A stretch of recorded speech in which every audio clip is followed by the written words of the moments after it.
Hi friends, எல்லோரும் எப்படி இருக்கீங்க? இன்றைக்கி என்ன பார்க்க போகிறோன்னா, நான் என்னோடய பூஜை ரூம் எப்படி க்ளீன் பண்ணேன், ரொம்ப சிம்பிளான எப்படி க்ளீன் பண்ணேன் அப்படிங்கிறத பார்க்க போகிறோம். ஃபஸ்ட்டு பூஜை பாத்திரம் எல்லாத்தையும் எடுத்து கழுவுறதுக்கு வச்சுட்டேன்.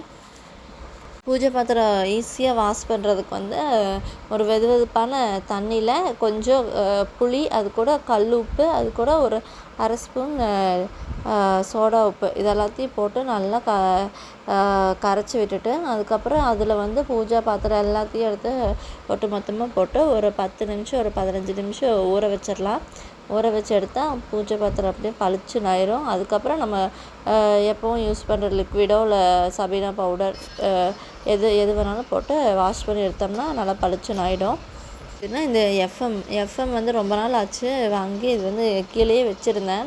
ஸோ அது கீழே வச்சுருந்தா கொஞ்சம் கச்சன்னு இருக்கிற மாதிரி இருந்தது. ஸோ அதுக்கு 2 ஹூக் மாட்டிட்டு, இந்த ஸ்டாண்ட் ரொம்ப நாளாக யூஸ் இல்லாமல் இருந்துச்சு வீட்டில். எங்கே மாட்டுறதுன்னு யோசிச்சப்போ தான் சரி ஸ்டாண்டை செவுத்தில் மாட்டிட்டு அந்த எஃப்எம் எடுத்து வச்சிடலாம் அப்படின்ட்டு எடுத்து வச்சிட்டோம். எஃப்எம்மும் அந்த ஸ்டாண்டில் வச்சுட்டு, அதுக்கப்புறம் பார்த்திங்கன்னா இந்த கற்பூரம், ஊதுபத்தி இது எல்லாத்தையும் எடுத்து பூஜை அந்த ஸ்டாண்டில் வச்சுட்டேன்.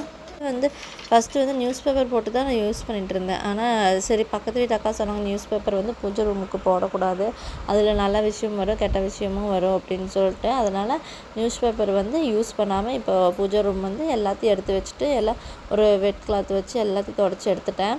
தொடச்சி எடுத்ததுக்கப்புறம் வீட்டில் ஒரு பலகை இருந்தது. அந்த பலகையை வச்சு அதுக்கு மேலே குட்டி குட்டி சிலை இருந்தது. முருகன் சிலை, அதுக்கப்புறம் அன்னபூரணி சிலை இதெல்லாம் போட்டுட்டு, அதுக்கப்புறம் அன்னபூரணி சிலைக்கு கொஞ்சம் அரிசி வச்சு அதுக்குள்ளே சிலையை வச்சிட்டோம்னா ரொம்ப விசேஷம். அப்படி அன்னபூரணி சிலை வச்சா ரொம்ப நல்லதுன்னு சொன்னாங்க. ஸோ அதுவும் வச்சுட்டோம். அதுக்கப்புறம் அதுக்கு பின்னாடி பார்த்திங்கன்னா நம்ம டெய்லி யூஸ் பண்ணுற புக்ஸு, திருவாசகம் இதெல்லாம் டெய்லி படிப்பாங்க. ஸோ அதை லைனாக எடுத்து வச்சிட்டோம்.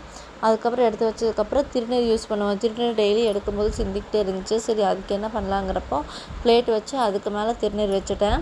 அதுக்கப்புறம் விளக்கில் எண்ணெய் சிந்தும் அப்படிங்கிறதுக்காக விளக்கு கீழே ஒரு பிளேட்டை வச்சு அதுக்கு மேலே விளக்கு வச்சுட்டேன். தென் அதுக்கப்புறம் பார்த்திங்கன்னா விளக்கு ஊற்றுற எண்ணெய் சிந்தாமல் இருக்கிறதுக்கு ஒரு வேஸ்ட் பாக்ஸ் இருந்துச்சு. அந்த பாக்ஸில் நியூஸ் பேப்பர் வச்சு அதுக்கு மேலே எண்ணெயை வச்சுட்டேன். அதுக்கப்புறம் நம்ம கழுவி வச்ச பூஜை பாத்திரம்லாம் சரி கீழே எல்லாம் வைக்காமல் ஒரு பாத்திரம் இருந்தது, யூஸ் பண்ணாத பாத்திரம், அதுக்குள்ளே பூஜை பாத்திரம்லாம் எடுத்து வச்சுட்டேன். அதுக்கப்புறம் இது கீழ் செல்ஃப் அதுலேயும் நிறைய இருந்தது. ஸோ அதுவும் நியூஸ் பேப்பர்லாம் எடுத்துகிட்டு அதையும் ஒரு க்ளீன் பண்ணிட்டேன். ஒரு வெட் கிளாத் வச்சு க்ளீன் பண்ணிவிட்டு, அதுக்கப்புறம் இது பன்னீர் பாட்டில் ஒரு ஓரமாக வச்சுட்டேன். அதுக்கப்புறம் நம்ம யூஸ் பண்ணுற சந்தனம் அது ஒரு பாக்ஸில் போட்டு வச்சுட்டு, அதுக்கப்புறம் திருநீர் பாக்கெட் இருந்தது. ஸோ திருநீர் பாக்கெட் ஃபில் ஆனதுக்கப்புறம் பேலன்ஸ் இருக்கிற திருநீர் பாக்கெட்டை அது ஒரு ஓரமாக வச்சுட்டோம். அதுக்கப்புறம் குங்குமம் இது எப்போ யூஸ் பண்ண மாட்டோம், அதனால் சரியாக வெளியில் வைக்கணும்னு சொல்லிட்டு அது ஒரு பாக்ஸை வச்சு க்ளோஸ் பண்ணி அது ஒரு ஓரமாக வச்சுட்டேன். டெய்லி பூஜை பண்ணும்போது பாய் யூஸ் பண்ணுவாங்க. கீழே உட்காரக்கூடாதுன்னு பாயில் உட்காந்து தான் பூஜை பண்ணுவாங்க. ஸோ அந்த பாயும் சுருட்டி உரமாக வச்சுட்டேன். அதுக்கப்புறம் சாமியை துடைக்கிறதுக்கு அபிஷேகம் பண்ண சாமியை துடைக்கிறதுக்கு துணி, அந்த துணியை அப்படியே வச்ச இடம் பார்த்தாதுன்னு சுருட்டி ஒரு டப்பாவில் போட்டு அதுவும் க்ளோஸ் பண்ணி ஒரு ஓரமாக எடுத்து வச்சுட்டோம்.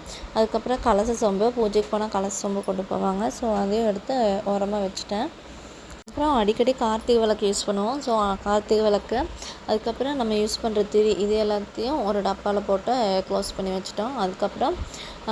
அதுக்கப்புறம் நம்ம யூஸ் பண்ணுற ருத்ராட்ச மாலை அது கீழே இருந்தது. ஸோ அதுவும் ஒரு பாக்ஸ் ரெடி பண்ணி அதுவும் ஒரு பாக்ஸில் போட்டு வச்சுட்டேன். அது எப்போயாவது ஒரு டைம் தான் யூஸ் பண்ணுவோம்.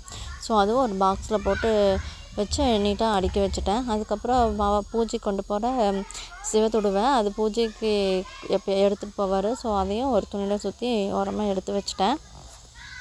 அப்புறம் அந்த ஸ்டாண்டு மாட்டியிருந்தேன். ஸோ கீழே வச்ச எல்லாம் இழுத்து போட்டாரா அப்படின்னு சொல்லிட்டு ஸ்டாண்டு மாட்டியிருந்தேன். அந்த ஸ்டாண்டில் எப்போ யூஸ் பண்ணுற எஃப்எம்மு, அதுக்கப்புறம் தீப்பெட்டி, அதுக்கப்புறம் கற்பூரம், அப்புறம் சந்தனம், பன்னீர் எசன்ஸு, அதுக்கப்புறம் குங்குமம் இதெல்லாம் எடுத்து மேலே ஸ்டாண்டில் வச்சுட்டேன். கீழே எதுவுமே வைக்கல.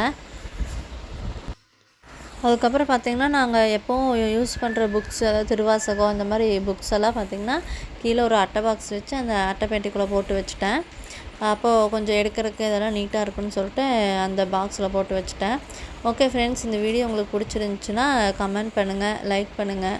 அண்ட் இதில் ஏதாவது இந்த பூஜை ரூமில் ஏதாவது சேஞ்சஸ் இருந்துச்சுனாலும் கமெண்ட் பண்ணுங்கள். தேங்க்யூ, பாய்.